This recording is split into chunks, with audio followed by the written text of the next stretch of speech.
Des blessés par dizaines, cet hôpital de Gao est débordé. C'est ici que les victimes de l'attentat sont prises en charge. De nombreux hommes sont entre la vie et la mort. Les autorités se sont rendues au chevet des combattants pour apporter leur soutien.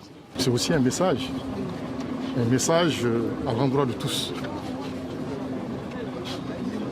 Parce qu'il nous rappelle l'environnement dans lequel nous sommes, la dure réalité de l'environnement dans lequel nous vivons.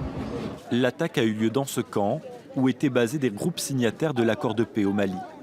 Parmi eux, des anciens rebelles et des mouvements pro-gouvernementaux qui se préparaient à effectuer des patrouilles avec l'armée. Les autorités affirment que 5 kamikazes auraient participé à l'attaque.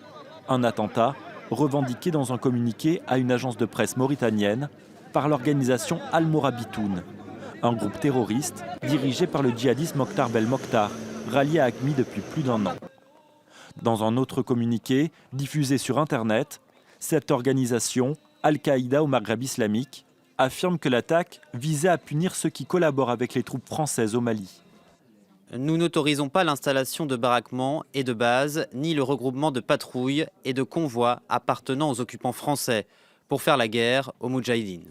L'opération Serval, lancée en janvier 2013 par l'armée française, a permis de chasser en grande partie les groupes armés djihadistes au Mali.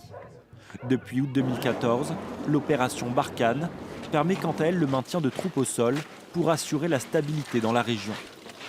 Le gouvernement malien appelle à continuer le combat contre le terrorisme. Que chacun sache que le Mali ne succombera pas au terrorisme, que le Mali ne succombera pas à la terreur. Nous allons continuer la mise en œuvre de l'accord de paix et de réconciliation issu du processus d'Alger. La situation en Mali a été examinée par le Conseil de sécurité de l'ONU ce mercredi. Ses membres ont estimé que les retards continuels menaçaient la viabilité de l'accord. Des sanctions pourraient donc être prises contre ceux qui font obstacle au processus de paix.